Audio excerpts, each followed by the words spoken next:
Yeah, no, I got a lot of respect for Tony and the job he's done with his team, winning 8 out of 9 coming in here. I thought, and I shared with them before the game, I mean, their effort level, multiple efforts, their physicality, their toughness, they take on his personality. I really like their team. Obviously they were without Harding tonight, and we were without Sammy and Nate, so neither one of us were completely full strength. But, I thought our defense was great early in the game, set the tone. We got off to a tremendous start, obviously. Did a great job taking care of the ball. I thought we were really active on the glass.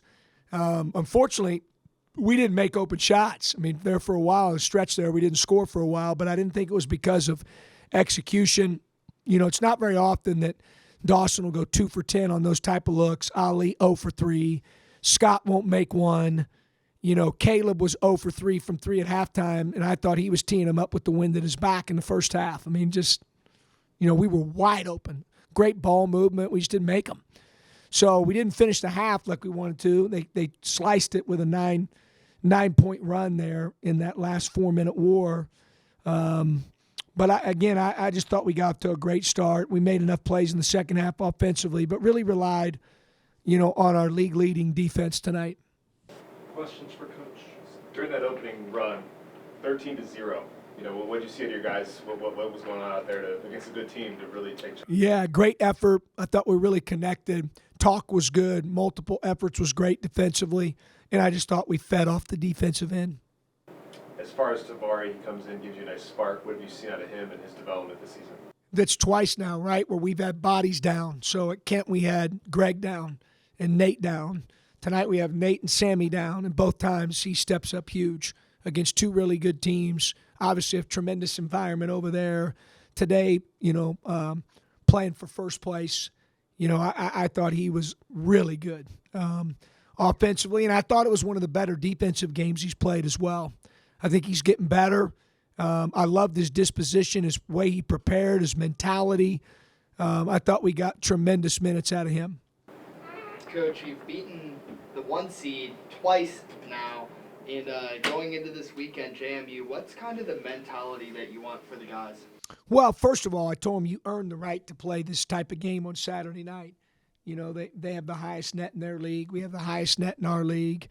National television, 6 o'clock. Everyone's told me it's a sellout. And it'll be loud and ruckus environment in there. A great opportunity. These are the type of games that you get to play that are should be fun and yet challenging. Obviously, a little bit different for us, as we've talked about at great length with you guys and our team, and we've embraced it. We got a bullseye on our back in our league. We know everybody picked us to win. We've embraced that. We're not hiding from that. Now, this one on Saturday will be a little different. I'm not a gambler, but I'm guessing the Las Vegas odds makers aren't going to probably pick the Zips. So we're going to have to be ready to go. It's a different mentality. Should be fun. We'll be the underdogs in there on Saturday at 6 o'clock on ESPN2. But phenomenal opportunity against a really good ball club. I've seen them play a few times. Obviously, at one point, they were ranked in the top 25. They're explosive offensively, averaging 85-plus points per game. Really gifted. 2 players in Bickerstaff and Edwards that, are player of the year worthy consideration in that league. So it's going to be a really a big-time challenge for us. We're going to take tomorrow off and prepare for 2 days, obviously, for a great team. This Central Michigan team has been averaging 68 points a game. Talk about the defense tonight to only allow them 47. Yeah, no, I thought defensively it was one of our better performances of the year. When Greg, and I thought it was the first time that we've had Greg's energy, conditioning, voice, pop, athletic pop.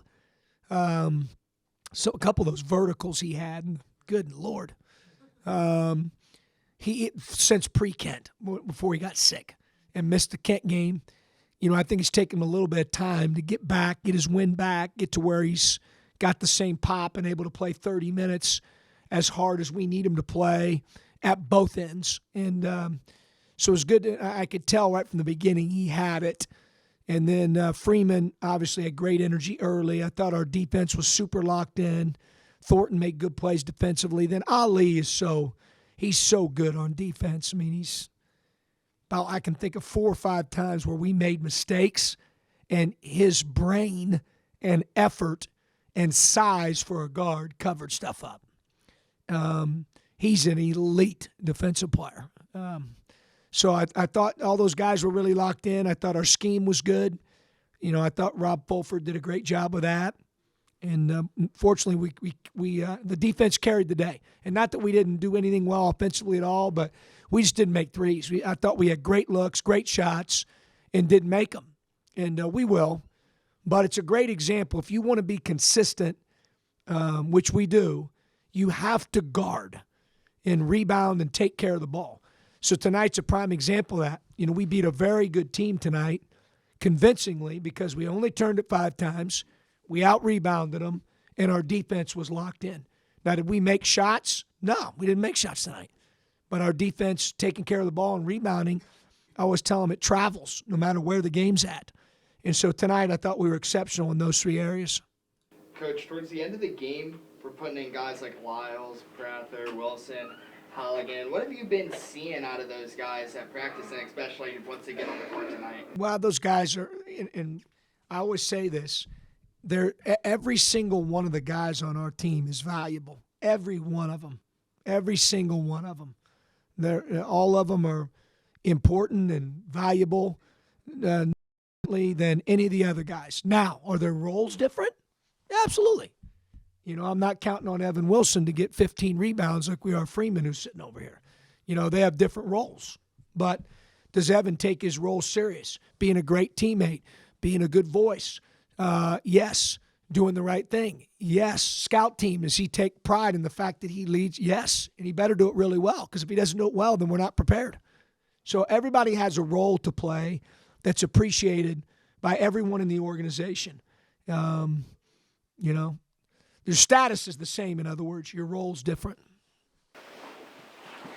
Coach, last question on the Sunbelt MAC Challenge in regards to conference from the tournament, NCAA tournament. The MAC has been a one-bid team. Sunbelt has maybe gotten 2 or 3 teams. Why is this challenge so important for the league? Well, obviously we want to represent the league. We do, and we always want to do that well. But I'm going to be honest with you. Right now I'm more concerned about making sure that we're ready to play. And Reek will be up here in a minute, but like I said, it'll be the first time that everyone's going to pick us to get beat on Saturday in there. We've had the bullseye on our back for a while now, and that's okay. We love that. We embrace it. But just a little different feel going in there on Saturday. It's kind of us against 8,500.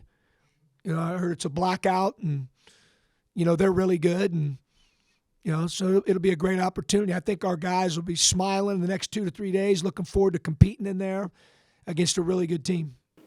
And then this might be one of the final messages from you potentially before the next home game, which is against Kent. I know you're not looking that far ahead, but you're 26-1 in the last 2 years here at home. All I know is we're 1-0 tonight.